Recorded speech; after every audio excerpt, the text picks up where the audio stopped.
Swag out there and boss. Is that bow So tie back? yeah, I'm sure like everybody else, we talking about this Katt Williams situation. It's up to 30 million views, over a million likes, and he tries to expose Hollywood because he's frustrated of it sounded like, a Virgo to another Virgo. He's frustrated of people being fake in Hollywood, and he's tired of, how some of his comedic um, cohorts has been acting in Hollywood, and I guess he's just frustrated of the fakeness Right. about it. Did you see the whole 2 hour and 45 minute Seen a lot of it. video? I haven't seen a lot. 2 hours and 45 minutes is a lot to ask for my time right now. But I've seen a lot, and the curious thing about YouTube is even if you watch a snippet here, snippet there, a little bit here, you start getting recommendations for a whole lot of stuff. So that took me down a rabbit hole in the past 48 hours for a Mm. lot of other things, especially with the, I'll say, evidence of the joke stealing and whatnot, and adding some credence to some of the things he was saying about Steve Harvey. And I saw a clip of Mark Curry talking about that Mm. maybe months ago. Mm. So that wasn't new. And then I saw there was another clip that's been going around from, I believe it was Cedric, where he ripped off this joke from designing women. They're just, and again, I know they're creative license with a lot of things, but I find it very interesting. And again, I'm pretty sure this is always going on. So this is probably nothing new with regards to people taking material and slightly reinterpreting it to there. Because even with the joke that the Cadillac joke and the music joke, I think it was Cadillac, and how Cedric did a variation of that, it was still, you could tell he got where he got it from, but Cedric still tried to Make make his it his own. own. Yeah, make it Yeah. his own, so to speak. So, but I'm sure Yeah. that happens all the time. Yeah. Yeah. I mean, it's one thing because it's one thing somebody just re-ramping a joke because people been doing that in Hollywood for years. They take Right, something like Cinderella is not a Disney classic. right, Disney got it from the origination of Cinderella, right. which was just a children's story. So yeah, a lot of people re-ramp things, but I think his frustration was more towards they was friends. Right. Like if you are a close friend to me and you taking a joke that I created of my own brain, and yeah, you re-ramped it and tweaked it a little bit, but it still was my joke. You didn't ask me to can I borrow this joke? You just did it on your own and just changed it a little bit, Exactly. which is why Yeah, he feels frustrated and disrespected because it's like, oh, we friends. You could have called me. That's exactly. Give me that's some license, say, hey, I got this from so and so, but I had a similar, something. Give some credit. Shout out to my uncle Jeff, who is really my uncle. He said Bernie spoke on this 20 some odd years ago. He's my big little uncle. So yeah, so yeah. I don't go there all the time, but I can understand the frustration.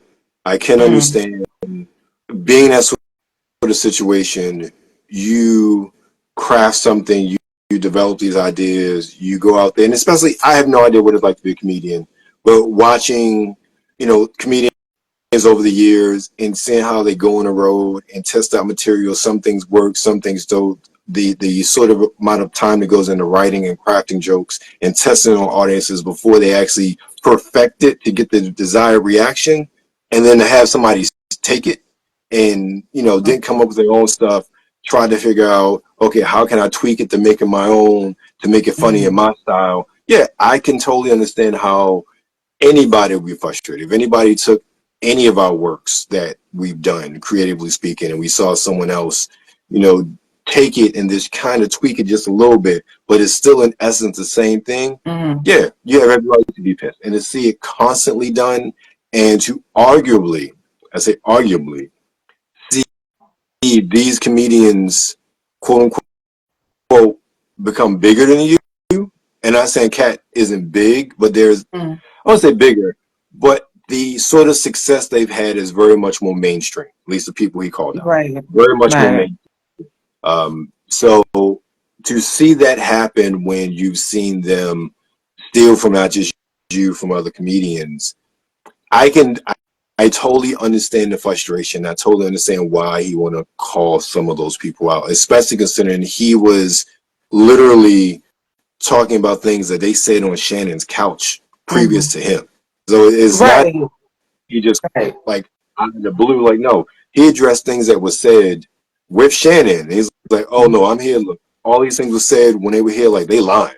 Like this is what happened. This is what happened. And again, I've never been in that situation, but just like Chris Rock said, I can understand.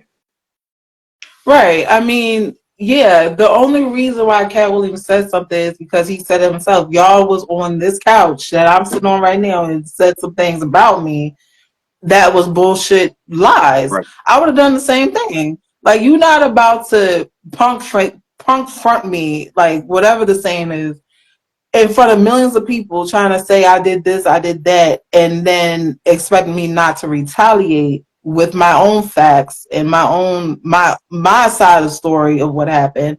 Yeah, it's no different from people talking about you behind your back in your own neighborhood, and then when you see it being put in your face, oh, hold up, that's not the story that I remember. Like, you're not about to lie on me and expect me just to sit here and be quiet about it, you know. So he had every right to go on that couch and speak whatever truth that he felt like speaking. And the gag is nobody is saying that he's lying. They responded to what he's saying, but no one's saying, oh, you lying, you doing this, you doing that. No, they kind of confirming what he's saying, but putting it in more of their point of view. The thing is, he's telling the truth, but different people have the different perspective of what the actual truth was. And also, I think it was Ice Cube. He also came in and said his part and was like, I hired great comedians. You know, I just saw them funny and I hired them and they each had a script of their own way. Every person had their different point of view of what went down, but I didn't pick these people for no other reason, but I thought they was funny. Right. You know? Exactly. So it's just crazy the how, and then you don't see Steve Harvey saying anything. That's the only person that hasn't responded. Like, Steve Harvey is I would say the smartest thing anybody could have done was shut up. I personally, if I was one of those people, the one thing I've learned in my life, people can say what they want about you, right? But you show people who you are and what you do by your actions, and respond to things that you feel as though are lies. Let's be frank. Nothing that Katt Williams said would have detracted from anything that's going on in those people's careers. Right. Kevin Hart got a new movie coming out on Netflix. Is getting heavily promoted. I see it on the subway here in DC and everything. Steve Harvey still got all his multitude of shows. Ricky Smiley still got his radio show. Right. Ludacris still got his he's on all the commercials. He's still the next Fast and Furious 10 Part 2, whatever it is coming out. What he said is not going to stop any of these people from eating. Right. So if I was them, I would have never addressed it. I would just say something to the fact of, that's Katt's opinion. He's entitled to his opinion. I'm going to live my life and do what I need to do to feed my family. That was it. I learned in my life, you don't address rumors. You don't address, when you, again, if they say that what Katt's saying are lies, you don't address lies. You don't address those sort of rumors. You move about your life and you let your actions speak for you, not getting on Instagram and saying this and saying that. It's like, it's not, and maybe it's the bravado, like, oh, I got to retaliate. I got to say something. I got to, like, look, the best way to, if you feel this person's a hater, which I'm sure in this case they see Katt Williams is based on what he said. If that's the case, the best way to show your haters that you don't care is to succeed. Right. Exactly. So I don't waste my time, and in that position, if I'm making $1 million, I definitely ain't wasting my time with what anybody says about me. As long as those checks keep coming in. Now, if they start, if they impact my checks, then we got issue. Then we got problem. As long as those checks come in, as long as my mortgage is getting paid for, as long as my family's being fed, I can care less what you say about me in that context. Now, we know there are other things that can be said, and that's a different context. We can destroy careers because we've seen that happen recently. We talked about with Jonathan Majors. But in this case, that's not going to destroy any of those people's careers. There are still people who are going to line up to see them with regards to their stand-up shows, with regards to their movies. So I personally, the way I've been taught, you don't address those sort of things. You just move on with your life and keep winning. And if you win. You don't dress petty haters. You don't dress haters like that's just But to their defense, they got millions and billions of people watching them on a regular basis. And what Katt said was so impactful that millions of people started retweeting it, requoting it, making memes in an instant. This happened like 48 hours ago. Like, was this Thursday or Friday? This video came out. It's now Sunday. So it's just so much attention to it. And these people still making their money, probably going to events and movie premieres and stuff like that. So, of course, people want to ask them questions about what the fuck was going on with Katt. Like, you want to say something? You want to address something? So they do have to respond in some form or fashion. But the thing is, they never say he lied. So it's like, respond and move on. But I was more hoping y'all make jokes. Like, if y'all real comedians, like Katt's trying to say y'all not real comedians. If you got to take creativity from other people, because he said even Cedric writes, like, got a writer to write his own jokes. So Katt's more frustrated on y'all not authentic. And y'all trying to paint a picture of, oh, we the best, we the king of comedy, we the best people around, and we this and we that. And y'all not. Y'all stealing ideas from other people. And that's not fair. That y'all pretending y'all to be something that you're not in front of the public view, which I can understand that part, because I would be pissed if I'm writing all these jokes and he's getting all the fame and glory of it. That's why we had the writer's strike, right? Because the writers wasn't getting their recognition of all the hard work. You is taking my ideas. You're just the face. I'm the product, though. So it's like, I can get why Katt wanted to speak up and speak for the little people that can't speak up. It sounds to me like he was speaking up for people who couldn't speak up. That's my part of it. No, I feel you, and I can see that. I don't know. Maybe it's just my mentality. Regardless, people can ask all they want. You don't need to address anything. You life, and just like I said, you can address it and then move on, because no matter what they say, that's going to still linger. Right. There is no combating that. There is no squashing that, because that is now has a life of its own. So anything they say, you're right, and especially with some of the responses I've seen, it doesn't make them look any better. Like, it doesn't help their case. And that's more so why I'm of the mentality, you should just said, like, a nice general public, get your PR person, do your statement, you move on with your life, and you let it go. Because let's be frank, with some of them, I think the Ludacris thing will probably die down. I think Ludacris is probably has more legs because he said something. Because that goes into the Illuminati stuff. People have their opinions about that and whatnot. But I think with the Steve Harvey, the Cedric the Entertainer ones, and just the comedian aspects of it, those are things that have been said for years. Nothing is new in that regard, with regards to joke stealing and whatnot. So nothing is new. And with those two in particular, I don't think, in my opinion, especially the level that they're at, that would mess them up. Now, we saw what happened with Amy Schumer, and then that got her caught up, and her stature dimmed a little bit. Of course, I never thought Amy Schumer was funny. So the fact that she was stealing jokes from anybody was like, dude, you're not funny. But she was stealing jokes from people? Yeah, that she got, yeah. The plans came out, I don't forget how long ago, but I don't follow her like that, but I did hear about that. And I know that has some professional repercussions for her at the time.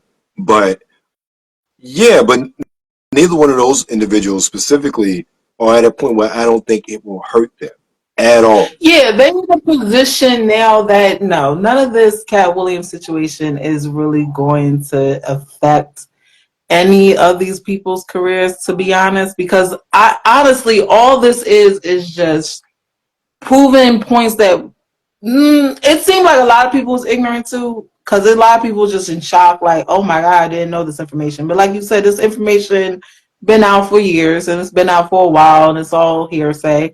I just think Katt more than just bluntly just put it out there. Yeah, this is exactly what happened. And his Katt Williams fashion. And he's just pretty much putting out the rumors that's been going on for years and putting it on the forefront and just making it real live again. Right. But the ludicrous situation with the Illuminati thing, that's not even, I don't even know what that even means. So Katt Williams is saying pretty much like, once you get to a certain status in Hollywood, you get a light-skinned woman and you get a contract that you keep working for 10 plus years over and over again.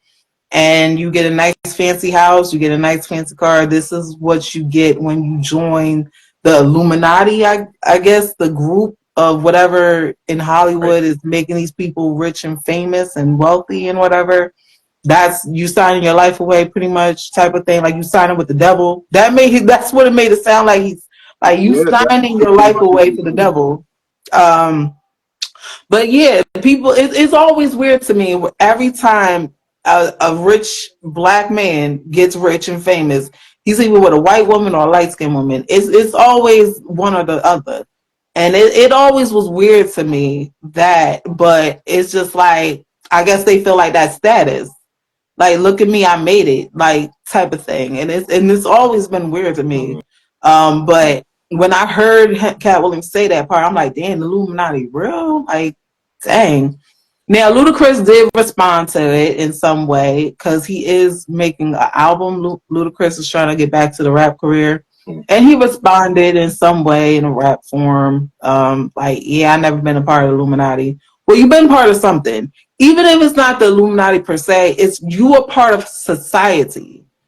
So Illuminati is literally a society. Like if you've seen Doctor Strange with Wanda, that one, they mentioned the Illuminati. Yeah. Yeah, they mentioned the Illuminati. And the Illuminati was just higher people making all the rules and making sure everything runs a certain way. That's pretty much what Illuminati is. So, so Katt Williams saying maybe you're not official Illuminati, maybe they don't call themselves that, but you're still part of society, of this high society that they are constructing your fame and riches and wealth. They making sure that you connected with these people. They even making sure you get in front of a light-skinned woman and tell you to marry them. Like, so Hollywood has always been weird. It's always been weird. And it's sad that he also mentioned how people are really selling their bodies, not even just their souls. They selling their bodies in order to get into these seats of fame and fortune. And it's just like Katt's like, my butthole is a virgin. Okay. If I made this money, best believe it was not selling my booty. Not selling no penis. I have never been one to subscribe to sort of secret societies and whatnot. However, I do feel as though people in power want to stay in power, and people in power gatekeep, and they try to do things, or they do things to see how loyal you're going to be. And the whole, again, I don't know how true it is or not. I mean, we've heard about Diddy parties. We've heard about Bryan Singer and the parties he's had. You heard of Harvey Weinstein. You know, the fact that things happened with him and it was kept hush hush for decades. That right there proves whether or not it's an orchestrated effort that Hollywood protects the entertainment industry protects its secrets when there's money to be made.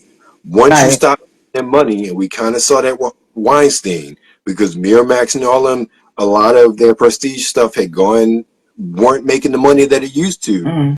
Once he wasn't making that money anymore, y'all good, man. Y'all good with the typos. Once he wasn't making that money anymore, again, I'm not a conspiracy theorist, but that's when a lot of those stories started to come out.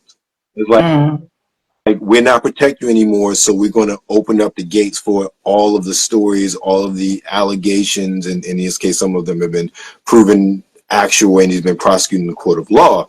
But all these things have come out. It makes you wonder, and even like I bring back to Bryan Singer and how, yeah, he's fallen off in his stature, but to my understanding, there's been no sort of legal case. If they had kind of been hush hush, he made Hollywood a lot of money with his directing, the X-Men movies, Usual Suspects, and there was all these underlying rumors of his parties and young boys and this and that. And then once that floodgate opened, it was kind of to the point where he wasn't making the sort of money he used to anymore. And you kind of see this with these sort of high profile people, especially with that aspect of life. And again, I don't know how true things are or not, but I just know that I've always been a fan of Hollywood and Hollywood mystique. And so I see these things, I hear these things come out, and it always seems as though when someone's on the downside of things, that's when all the stories come out in the press. So I find that very interesting that that's what happens. So as I say, with that makes me think there is a concerted effort. Again, I don't know if there's a cabal. I don't know if there's an Illuminati. I don't know about that. But people in power want to stay in power, and people in power protect their secrets. And that's a fact of life, regardless of what industry you're in. And we've seen that. What is it? There's that Hulu show coming out, Capote versus I forget, the Swans or whatever it is, about rich and powerful in New York back whenever, and how he revealed all of their secrets because one of the wives just kept talking. So again, that's always been a fact when you have rich and powerful. Those in power want to keep their power, and with some of them, they feel as though they can do anything because of their power. And so some of them do some very sick, by a lot of our standards, sick, twisted, depraved things because they can. So. Yeah, definitely. I mean, it's usually what happens. They think with the power they are unstoppable, but that's what they tell us all the time, right? Once you get rich, your life gets better. Right. You can do whatever the fuck you want to do. Right. It's always the equal mindset. When you getting what you want, it's no different from a spoiled little brat. Once you get everything you want, you think you could test the waters. You think you could push the envelope. You think you could do more and more and more and just throw money at it like, oh, fuck this. Like, yeah, I destroyed. Like, Pete Davidson literally crashed his car into a person's house. Like, and you don't hear much about that. And because he didn't even get arrested. He probably just threw money at it and walked the fuck away. You crashed your fucking car, your Bugatti, whatever the fuck it was, in my house, and you not arrested? Lord, what type of white money, rich money is that? Because I need that. Like, so yeah, Hollywood is weird. Okay. Katt Williams said a lot of things that shocked a lot of people. But to me, it was just like, well, I'm glad somebody's finally telling the truth. Like, I'm just glad somebody is just putting it out there. Yeah, Hollywood's fucked up. A lot of people are being taken advantage of, and no one is saying anything. But Katt felt like, well, now we in the years of people speaking up for themselves, because the whole writer's strike went on for almost a year because those people was not backing down, and the executives and the directors like, oh, they poor. They about to give up in 2 weeks. Right. Remember that. They said that, yeah. Yes. And that shit lasted almost a year because it's like, nah, we ain't about to give up because I'm tired of being put back in the same fucking seat and not getting no respect or recognition. Like, put out of all the writers that you see in the credits, why can't you put my name in it? you know, why can't you put my name in bold? Because I'm the one that's like I'm still watching reruns of The Simpsons. I'm still watching reruns to this day. But I You know know, yeah, 34 seasons. yeah, yeah. But I know that Matt Yeah. Gordon, he's I doubt he's even working in the studio anymore. At this point, he has writers and artists working for him. You know, but he's still the name of the bowl because he's a part of the creation of it. But give other people recognition. Just give other people like something. So your fat Faison liar is like the best thing I heard Katt Williams said, because it's like, yo, and Katt says so many funny ass shit. Like, he's naturally funny. He said he used to study the greatest, and I'm just glad he didn't say Eddie Murphy. Like, I'm just because I just want to hear Eddie Murphy like respond. Like, Eddie Murphy used to be like the god of funny. Like, Eddie Murphy is so boring now. It's like, dang, if he just said Eddie Murphy, I wonder if Eddie Murphy would have responded in some way. Well, I feel as though this. I obviously I don't know Eddie Murphy. I've never met Eddie Yeah. Murphy. However, I feel as though if something like that, if Kat would have said something about Eddie Murphy, that's the one person I know wouldn't let that slide, and I'd be eagerly awaiting for him to tear him a new butthole. No pun intended. Like, that's the one person I was like, because Eddie's kind of on his resurgence, and he's doing it family friendly, but he's doing more edgy. I mean, nothing's raw, nothing's delirious as far as what he's doing, Yes. but he's doing more adult fare. And then I'm really looking forward to Beverly Hills Cop 4 is coming out, and that looks like a return to old Eddie.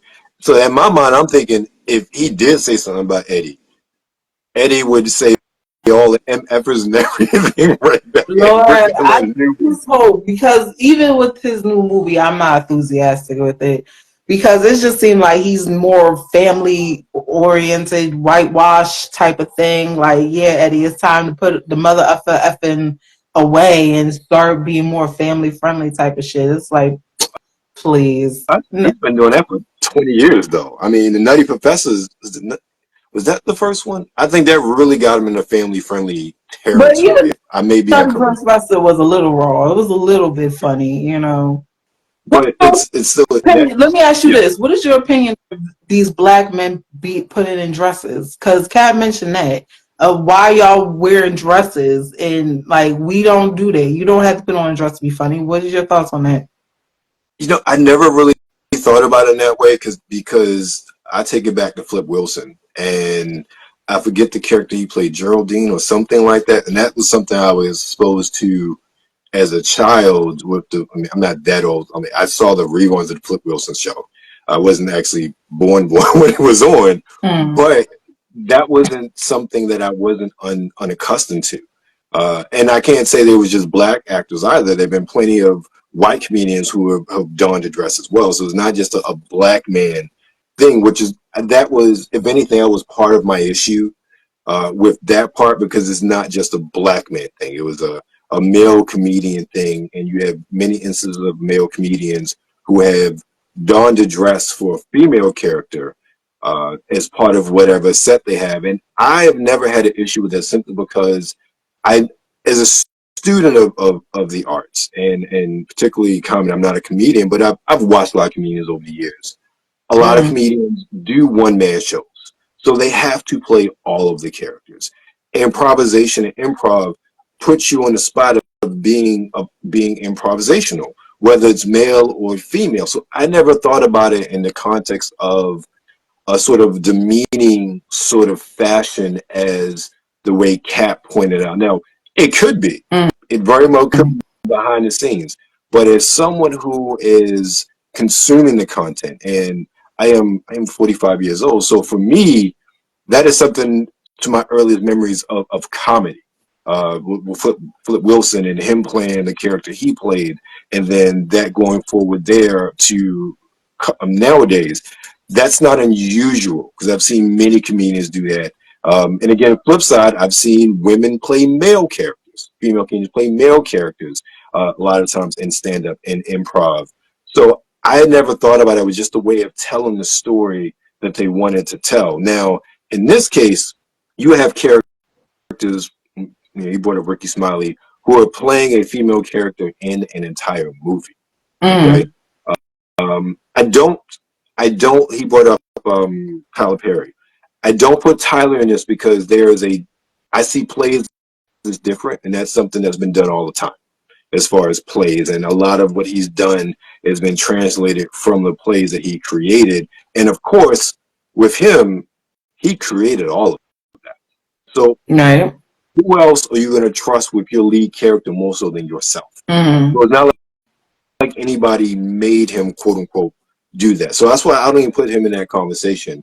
But with a Ricky Smiley, I'm trying to think of who's played a female character in a movie, a comedy. I don't know, Ricky comes to mind just because you mentioned First Sunday Night. That's a movie that I've actually seen.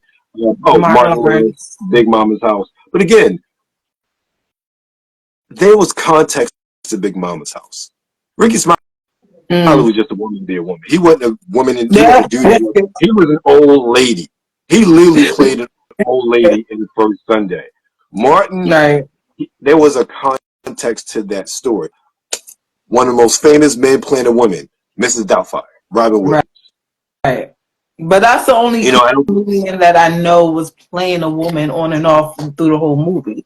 I don't know any other. And I was thinking about it today. Like, what other white comedian played a woman besides Robin Williams throughout the whole movie? I just don't know any. I mean, Tom Hanks had a whole TV show where he and Peter Scolari played women. Okay. Yeah, Bosom Buddies, 1982, NBC. In order to stay in a woman's high rise, they dressed as their sisters to live there because the rent was cheap.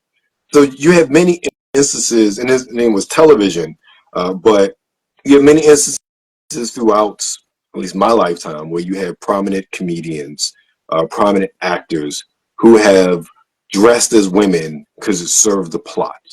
And again, you have Dustin Hoffman, Tootsie, movie where he played a woman right there.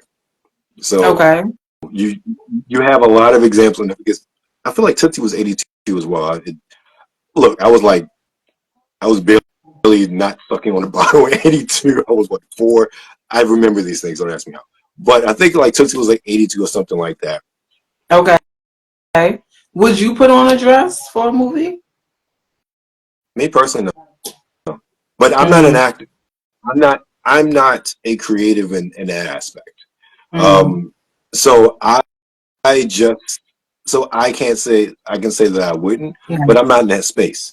I have not gone through all this training as far as being an actor. I'm also not a comedian either.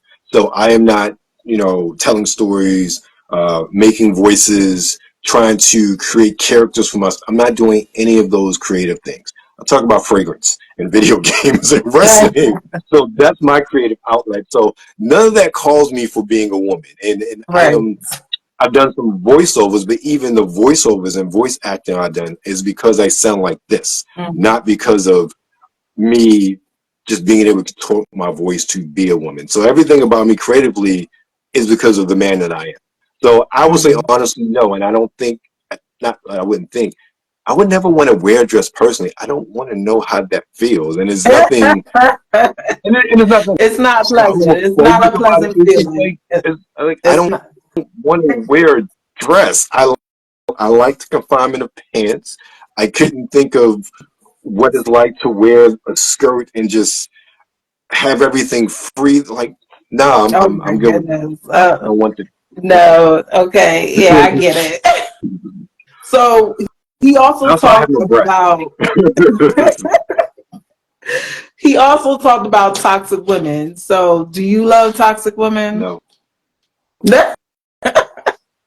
But he explained to Shay Shay, Shannon Sharp, that he likes toxic women because they're exciting. And that's bluntly honest. Like, I tell people this all the time. Where I seen a post a couple days ago, and a man was like, "Why do women like toxic men or the bad guys, quote unquote, like bad men? They always say women like bad guys and stuff." And it's like, we don't like them. They just exciting. You know, it's not like we like them. They just more exciting, you know, and that's what I told them. Like, women go for that kind of man because they exciting. They unpredictable. You never know what's happening. Woman just was 45 and talks about there ain't no good men. Yeah. Yeah. Yeah. There ain't no good men. I'm like, well, you dated toxic men just because they were good in bed, or you know, they were exciting. They added some spice to your boring life. They don't always present themselves at first to be a dick, and that's what I keep trying to tell people. Like, no woman purposely for a bad man. They present themselves as a good guy first. Then once they know they got you, then they start being the douchebag they really are. Only a person can pretend to be something for so long. Then they true colors come out, and then they figure, oh, well, I already got her in my clutches, so I can be as much as a douchebag as I want. She's not going anywhere. And 9 times out of 10, he's right. But this is why women eventually leave, because they don't always stay in it. They eventually leave once they get the courage or the premonition to be like, okay, I'm tired of him cheating on me. I'm tired of him still stealing my money. I'm tired of him doing this fucked up shit. Now I want a good man. And it's like, well, now, girl, do the good men want you? But my problem is not my problem. This is one thing I see those conversations online, and it's funny. I literally just sent a message to a friend of mine, and I just said to him, I don't comprehend that. I don't comprehend these conversations, because that's not the life I live. Those aren't the women that I interact with. I literally said, like, from high school to college, those men that are my closest friends, that I would say my brothers who were in my wedding, all but one, all of them are still living. One since passed away, but he was gay. But he still understood marriage and relationships and so on and so forth. But all of them that are still alive, from 3rd grade up until college, every single one of them are married still. And the one who wasn't was still with his woman like 20 years. And they built a life together, and they broke up, but they have kids together. All the rest of them married and have at least been with their women at least a decade. Every single one. That's good. And so when I hear these conversations, I'm like, those aren't my friends. Like, those aren't the men that I've surrounded myself with for the that I've known through the course of my life. And going back to it's environmental. It's environmental based. It really is, because of course conversations is based off perspective, person, like different people's perspective and different people's personal experiences. So when people say, "Oh, there's no good men out there," or "There's no good women out there," it's just, well, I'm a good woman. Right. Like, how can you say all women are trash when you have you met every single woman on this planet? That's impossible. Yeah. And what FPD do you got if you've been with every single woman on this damn planet? Like, so yeah, it's all based on environmental base. Like, and that's why I said before, like, a lot of people just hurt and they take their frustration out on everybody else. But I live in Philly, and Philly people is just BMS. So let me my man Brian said same thing with me, and Brian's about your age group. Brian Sapp, my man Brian Sapp, I do NRW Checkpoint with him. Maybe we talk about gaming. He says same thing. All of my close homeboys are married with 2+ kids. Brian, where's the ring with her finger, man? We need to talk. That's the Mojo, what's going on, man? We talking about Katt Williams and all the mess, and we going into some other stuff. But we about to close out real soon. But I will say this though, and it's, you bring up about the toxic women thing. Katt says something about Kanye and Kim, which I thought, it's funny because I was glad that somebody said something about it.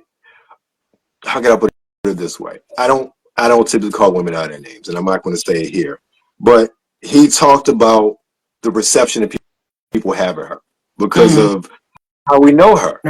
And that is a perception, regardless of all of her accolades that she has and business acumen. We all go back to, you're only famous because of that. Mm-hmm. And he's just like, why? You knew what you was marrying or what type of woman you were marrying. She never cheated to the defense. Okay, people It's can not about change. cheating. Okay. It's not about cheating. And this is the thing. It's not about, I look at that, it's not about cheating. It's about what sort of man or woman, because I use that word to describe men. One of my friends that I said, the one ain't married, that's how I used to describe him. Even my mom calls him that to his face, and he laughs because he knows. Mm. But my point is, it's a mindset, and it defines who you are and how you operate. And that sort of person is not the sort of person that I would want to operate with in the context of a marriage and a relationship. Nothing against them. It's just that from a personal perspective, but if I'm looking to build that and that's how I see you, or that's who you are in that mentality, that's not going to be long term a good thing. And Mm. honestly, in her case, I plan to never get married again. This is the only one I'm doing, and she will have to bury me as far as I'm concerned. Well, I'm burying her. That's the way I feel about it. Right. However, if I'm looking at that person in particular, and I see what Kanye was husband number 4, Yeah. husband number Yeah. 4, you ain't even what 35, 40. Yeah. That's a problem. That's a problem. And I say this for anybody. I would look at that and say, you do not have a comprehension of how to really operate in a marriage. That's what I would say, personally speaking. And again, this is someone who's been married for 16 years. My 30-year-old self may not have said the same thing, but my 45-year-old self, that's what I say because of that experience and the ups and downs and struggles and tragedies that have been faced in the course of the past 16, 17 years. Yeah. Somebody I who, mean, what's especially for the quick time frame. yeah. Like I see marriages in before you're 40, like from what I think the first one was like 19 or whatever. So 19 to 35, you've been married 4 times. If that's Mm. what, I know it was at least 3. That No, that it's 4. I think Kanye was the 4th. Yeah, Kanye was the that 4th. as if I was going to that situation at that age, it's one thing if I met you at 60. I could, Mm. okay, 60, 70, we in a geriatric set, we about to be octogenarians, you've been married 4 times. Oh, they all dead? Okay, great. You outlived them all. Great. I feel you on that one. Yeah. But in this case, if I'm going to a situation, and I feel like this way too, if a woman in the same situation, if she's going into a situation with a man and you're like in your mid-30s and he's been married 4 times already, Rob, you've been married 4 times. Yeah. Like, let's I remember, question number one people common with 4 denominator. baby Yep. moms. Like I question people with 4 baby And mamas. It's like why you got 4 baby mamas? Like that's kind of weird. Like you talking to me, think I'm about to be the 5th? right, yeah, Nah. exactly. You know, I question those things, and I think, and this is interesting. I said this earlier to my friend in the conversation. I said, I don't understand why is it that when people tell you who they are, not just verbal, they show you by your actions, you continue to go forward with what you want. And then you play the victim when it doesn't work out. And this is men and women. Mm. Even in Kanye's case, how things played out at first, like I felt for him, but she showed you who she was. We knew who she was. Mm. And again, we don't know her personally. We know her public persona. And there's Right. nothing about her public persona that says that would not have happened. That doesn't who she really is. And again, no disrespect her. I don't know her nor her family, nothing. But again, we see how people operate, and nothing about how things happened, especially initially after divorce, said that. Said that, oh, But we were not Kanye together. wanted the trophy and he got the Yep, trophy. He wanted he the did. recognition of this is who I can marry. And he was the one that gave her a baby, was the first one out of the 4, out of the 3 previous people, gave her a baby and multiple children. So he just was like most people are infatuated with the person's looks and whatever status she had, and was just like, I can marry this, I can fuck this, I can be with that. Yeah, I'm definitely putting a ring on it. Look at my wife. It's Kim Kardashian, the most beautifulest porn star in the whole fucking porn industry. Like, crazy. Yeah, I wouldn't do it. But whatever his infatuation with her in the first place, but he's the stories always came around like he always was in love with her. Yeah. But she was always with somebody around the time. He always tried to ask her out until they just aligned one day when they both were single. And actually, she was engaged. Well, she was married to a football player or somebody, a basketball player, something. She wasn't even engaged or married to and going through a divorce Right. around the time she got pregnant with Kanye West. Chris Humphries, I think is his name. Yeah. That, So it's like, yo, crazy. I don't like him at all. It's nothing against her personally, but she hustled through black people, and I just don't like that. Like, this woman is a billionaire off of black penis, and it just annoys me. Because if a black woman did the exact same thing, we will be called out as a whore every single day. Not true. every once in a while, not in the blue moon. We be called a whore every single day, and we would be labeled that.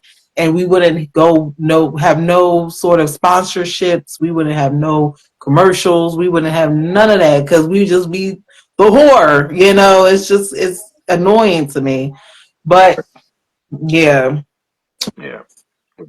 Right. Unfortunately, I'm gonna have to cut this short. Oh, it's okay. Good. I gotta go. But no, that's a great point though, and I would elaborate that more. Maybe I'll come back on your show and we can talk about that point a bit more because I have a lot to say about that one. Okay, sure, cool. Sounds good. All right. Thanks, Brandon. Everybody. All right. Take Bye. care. See ya.